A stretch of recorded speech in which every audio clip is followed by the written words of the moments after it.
The Stars make a statement in their return home as they trample the Kings by a final score of 6-2. Roope Hintz goes off for 4 assists, and Logan Stankoven scores a pair of goals as well. We'll break it all down on today's episode of Locked On Stars.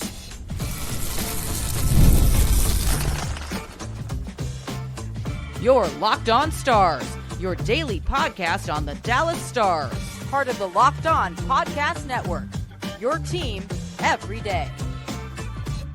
Howdy, Stars fans. I'm Joey Erickson, former producer of 105 Through the Fan. Please be sure to subscribe. We are free and available wherever you get your podcasts and on YouTube. And as always, thank you so much for making us a part of your day and making us your first listen. The Dallas Stars with a triumphant return to the American Airlines Center as they destroy the Kings by a final score of 6-2 on Friday night. What a victory for Dallas to bounce back after a disappointing effort in Columbus, but this sets up the Stars for a great start to their homestand. We do have some updates from Saturday practice as well that we'll get to a little bit later on, but let's dissect this 6-2 win over the Kings, one of the best defensive teams in all of the NHL, and the Stars took it to the Kings right away, just relentless on the forecheck from Dallas. They played with such great energy and pace in that first period and did not give the Kings any sort of room to make plays or breathe for the most part. Just went right after him, was downhill, and continued to get pucks and filter pucks on Darcy Kuemper. The Kings haven't been great on the road this season. Stars have been fantastic at home, and they just had a really nice energy about them in the first 10 minutes of the hockey game. They ended up out shooting LA 15-9 in that opening period. And of course, Jason Robertson gets the scoring started. Top line was excellent. Logan Stankoven was phenomenal in the contest. And we just spoke about it on a few episodes prior. They need Stankoven or Bork to step up. Stankoven stepped up last night. He scores a pair of goals. He did what Logan Stankoven does, and that's winning battles along the wall, fishing out pucks, and getting it to playmakers, and then going to the net and finishing those chances. And he was able to finish a few. Jason Robertson, of course, opens the scoring. Man, he is hot. 18 goals since Christmas. That's third in the NHL. 36 points. That's second in the NHL. He also has 12 multi-point games, and that is tied for first as well. So Robertson gets the scoring started, and then the Stars were really off to the races in the contest, just all over LA. They got to the front of the net. They took Kuemper's eyes away quite a bit too, and the power play came through a couple of times as well. The Stars power play has just been phenomenal, and there was something that really stood out to me last night, specifically on the man advantage. And I talked with Gil on Locked On NHL at the beginning of the week, and he asked me what's been the difference with the Stars power play. And I mentioned Harley, and there's also an element of luck that the Stars are getting, just some more bounces. But what really jumped out to me watching the game from last night is the Stars look more positionless on the power play with Thomas Harley as the quarterback. Miro, a lot of the times, because he's so responsible defensively, he doesn't like to push the envelope, usually stays inside the blue line to the tops of the circles, right?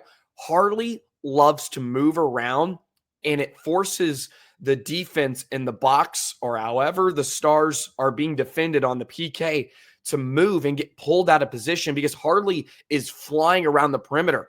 A lot of times you see Harley drive in and he's at the bottom of the circle, and the Stars can work around the perimeter. They get bodies and they're shifting. They're constantly moving with Harley as a quarterback. So it gets the defense all out of sorts because there's just, it's really fluid.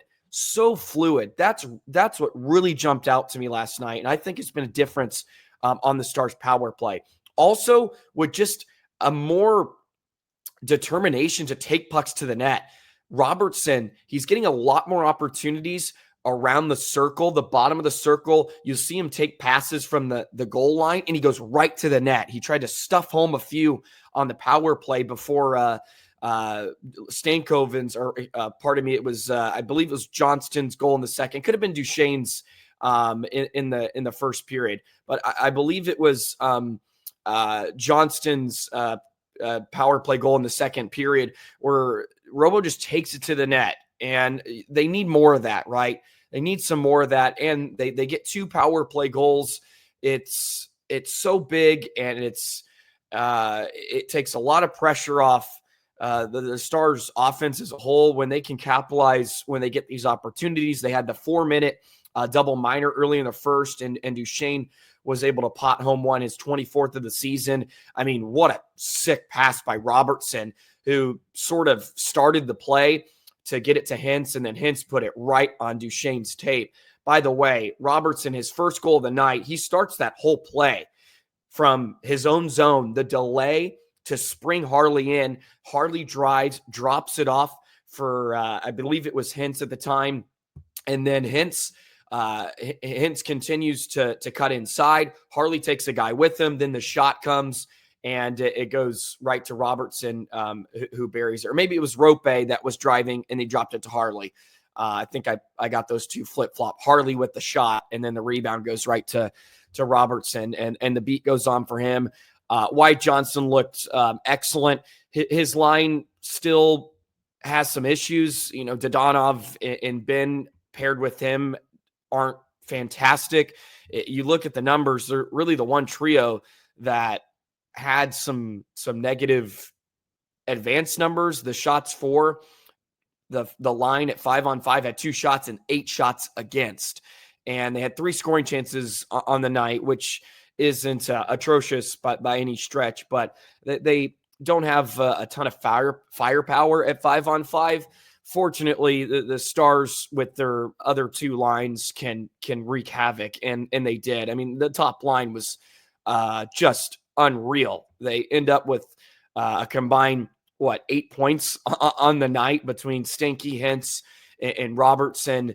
They were absolutely on fire.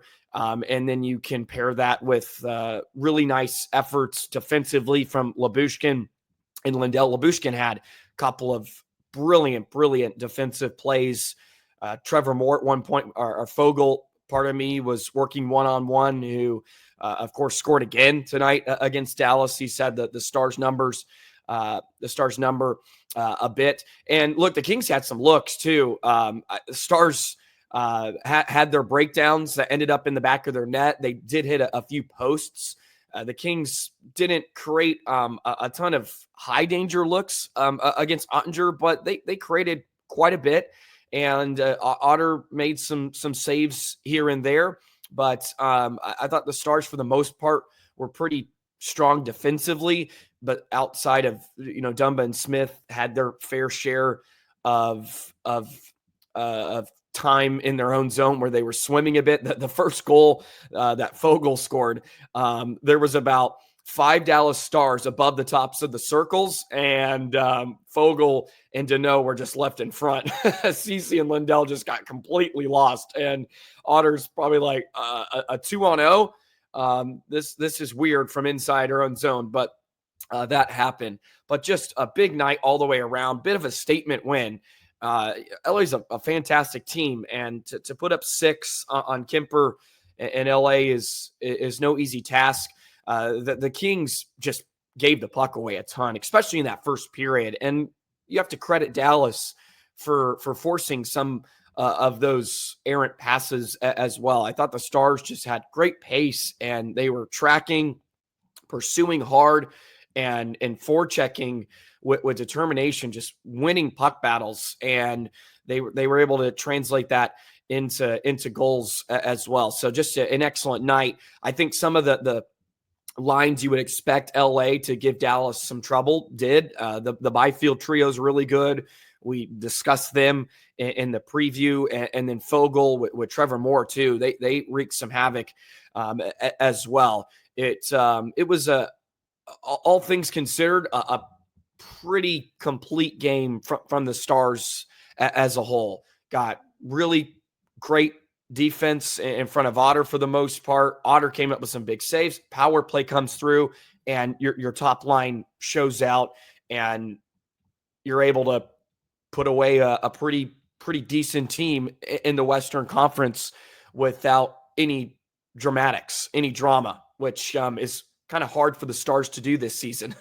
Seems like there's always gotta be some drama included in each and every win, but just a lot of fun, a lot of fun to watch and take in. Looked like a fantastic night at the American Airlines Center, and had to feel phenomenal to come back home and kick off a homestand with a 6-2 win. So lot of positives coming out of that one, that's for sure, after a bit of a letdown against Columbus earlier in the week. So let's continue to dissect some of the Stars offense as a whole. Wyatt Johnston, let's not gloss over him, and a few others who continue to be as productive as ever here down the stretch of the season. We'll do that in just a moment.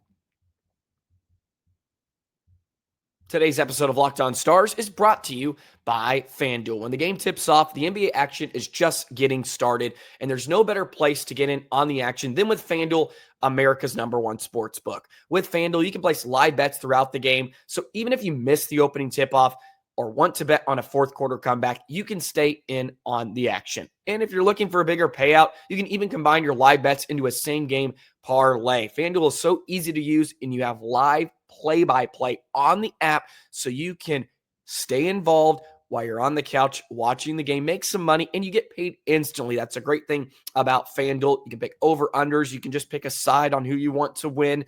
That's the best part. So many different options, and it's easy to use. Right now, new FanDuel customers can get $150 in bonus bets if your first $5 bet wins. Just visit FanDuel.com to join today. That's FanDuel.com for your shot at $150 in bonus bets. Make every moment more with FanDuel, the official sports betting partner of the NBA.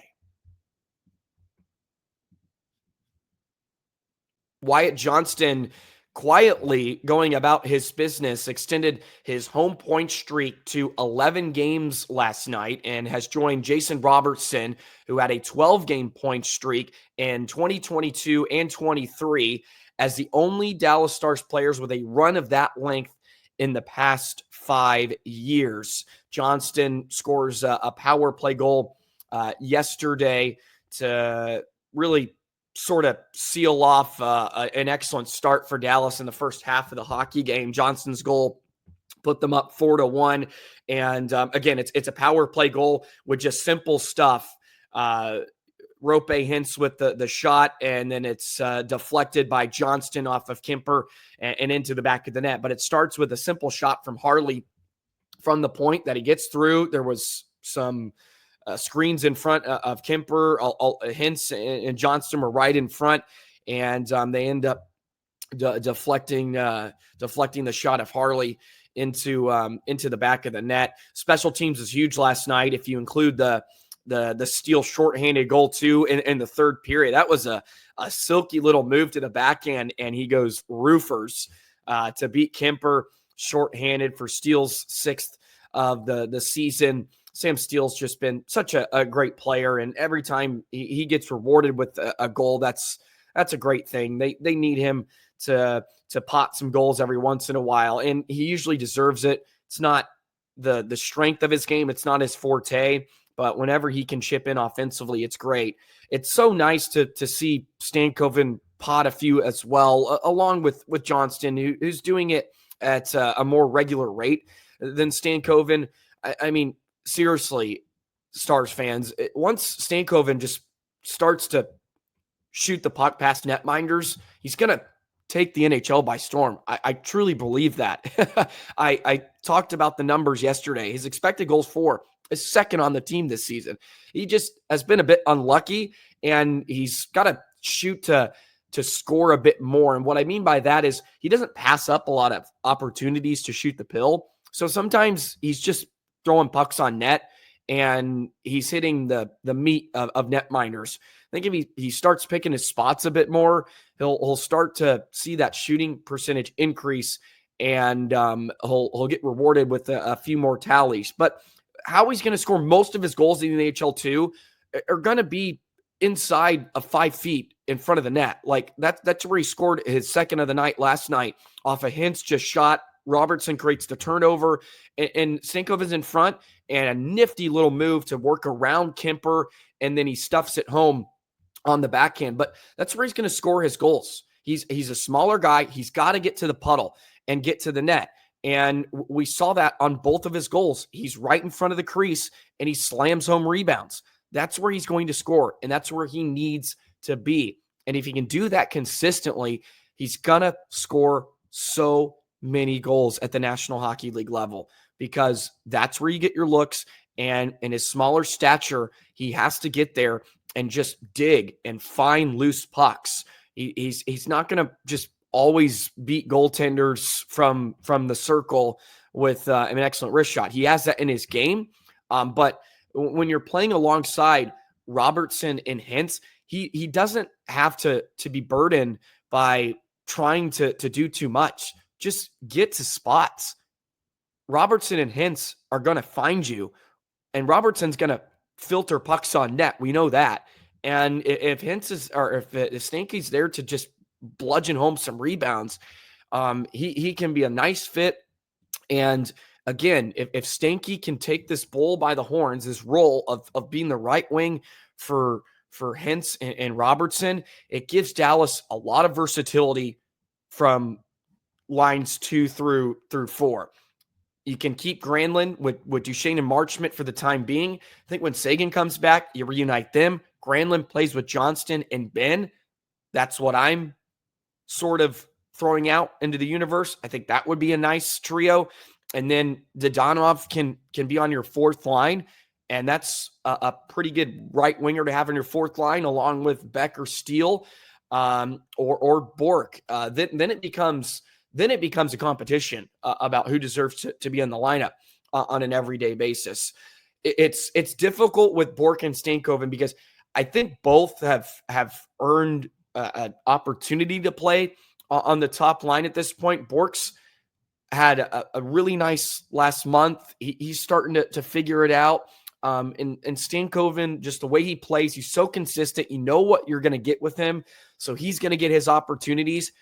But the Stars have this problem where there is just a lot of options. And who knows, maybe towards the end of the season, we're looking at a top line that features Hintz, Robertson, and Johnston again. Maybe they can work in Bork and Stankoven on the fourth line, and then you have a center, a right wing, and you put Sam Steele along with them, and that's a fourth line that can maybe give you some more offensive punch. I think Dallas still needs some size and physicality on the back end. I would love for them to add at the trade deadline.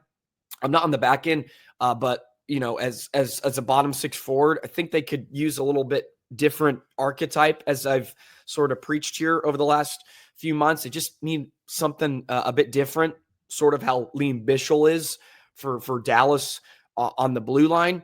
But there's a lot of different varieties that the Stars could mess with here in the next month or so. And when they get fully healthy at some point, or we hope they'll be healthy, it'll be a who's who of who you want to throw together.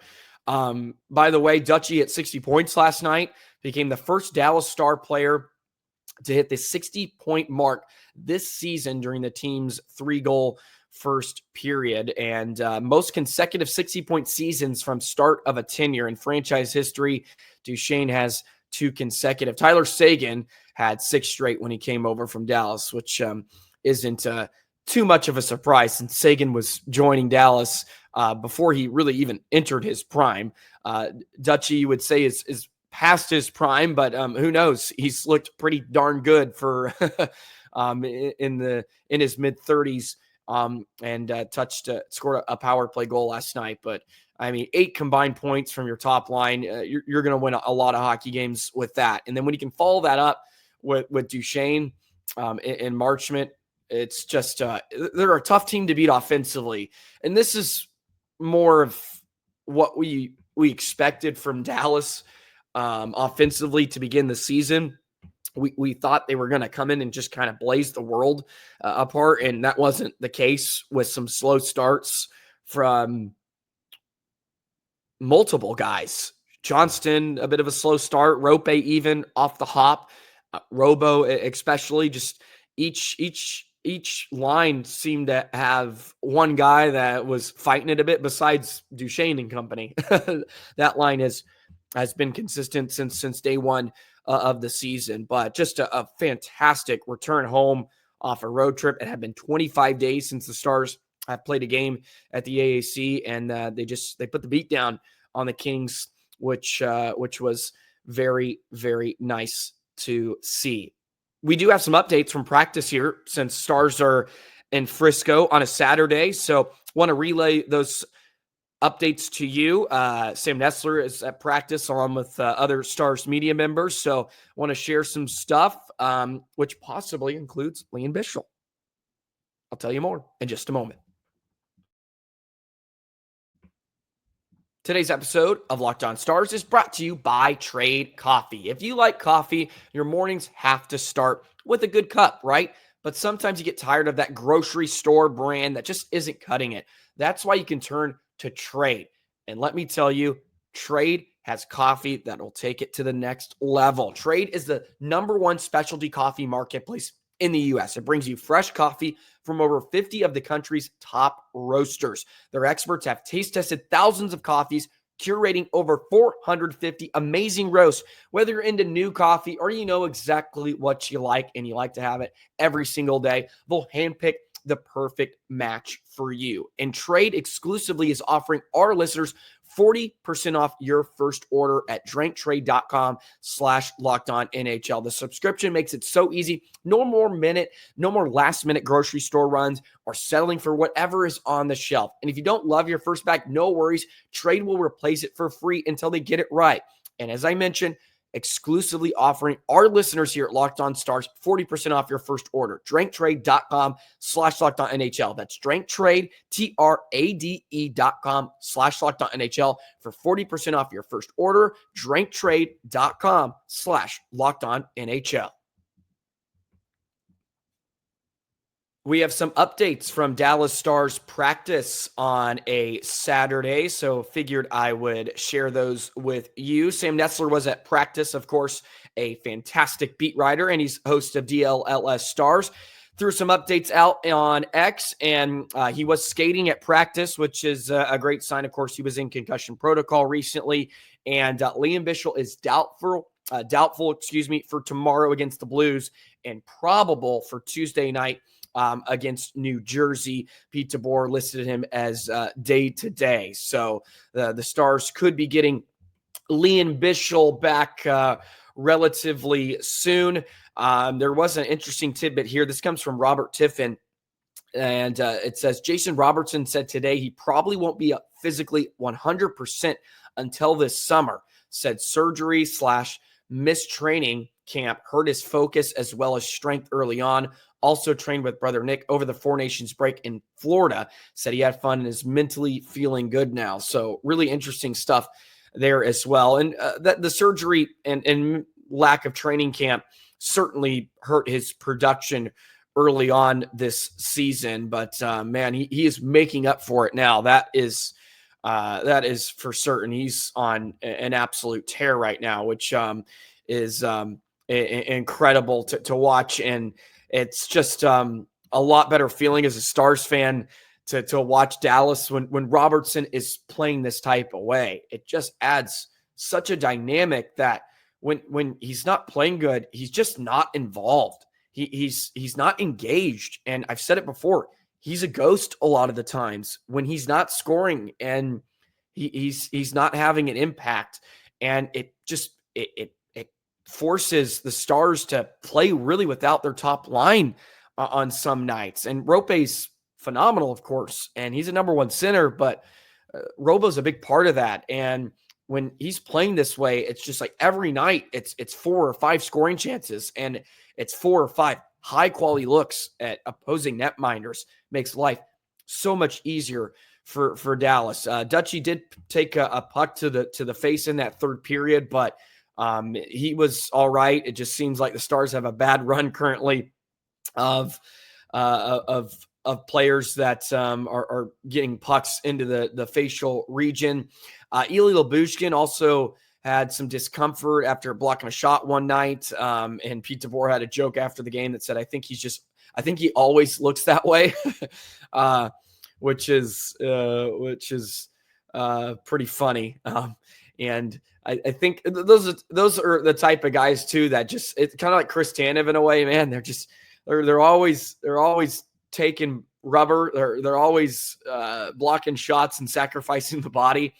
And man, I can't imagine the bruises they have throughout a season with how many times they're getting in the way of shots on a night in and night out basis. But a great start to the homestand. They got the Blues now, and I guess it's a perfect time to sort of segue into a mini preview here for a Sunday evening game. Puck drop is at 5:00 at the American Airlines Center. Blues are playing pretty damn good out of the break recently. They put up a touchdown on Seattle, and they're fighting for their lives. They just beat the Caps 5-2.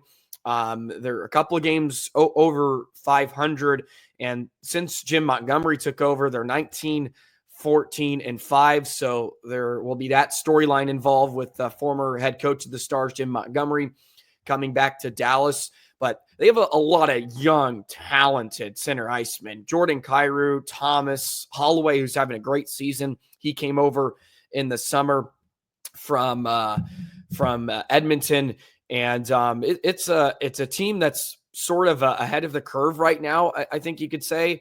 I don't know if there was a lot of expectations for them, but they have the makeup of a team that could be pretty darn good here in the next few years. And Jordan Binnington has been unreal in his last few starts, really since he turned it on for Team Canada at the Four Nations break. He's given up a combined 3 in his last 2 starts against Colorado and Seattle. His overall numbers are not phenomenal. 2.82 goals against average and under 900 save percentage. It's nothing to jump up and down about. But lately in his last 5 starts, he's won 4 of them. And outside of a night, he had a tough go against Chicago. He's been rather brilliant. So it's a team that's kind of what the record is. They're just sort of mediocre in a way, and they sort of hover up and down around 500. Their power play is bottom third of the league. Their penalty kills bottom third. And that's sort of how they go about their business. They don't score a ton. They're 23rd in the NHL. And they give up about 3 goals a game, and that's middle of the pack. But they're 5-3-2. They're on a 3-game winning streak, so it's a good test coming off a raucous night to open up the homestand. Let's not lay an egg here on a Sunday evening and take care of business against the St. Louis Blues. So a guy I always like to key in on when it comes to the Blues is Jordan Kyrou. I think he's a fantastic player, brother of Christian Kyrou, who is with the Texas Stars in the AHL. And he's a phenomenal young player, 47 points in 60 games this season, has 24 goals. So he does a lot at 5-on-5 too. 18 even strength goals this season. That leads the Blues. So he is certainly one to keep out, to keep an eye out on the number 25 for St. Louis here on a Sunday. So there's a little bit of a preview for you. Figured we should throw that out there. Stars have taken the first 2 games against the Blues this season. Low scoring efforts, 2-1 back in December, and then Stars shut out St. Louis 2-0 in January. So this is the final game of a season series, and it is on TNT, if I'm not mistaken. It is 5:00 puck drop on TNT. Well, that'll do it for a bonus episode of Locked On Stars. Glad I could throw this out here on a Saturday. Want to appreciate all the love and support as always. Thank you guys so much for tuning in every single day. Be sure to subscribe, hit the notification bell, never miss an episode. Comment below your favorite part of last night's victory. And we'll see you on Monday to discuss the Stars Blues contest and kick off another week of Locked On Stars. We'll see you then. So long, Stars fans.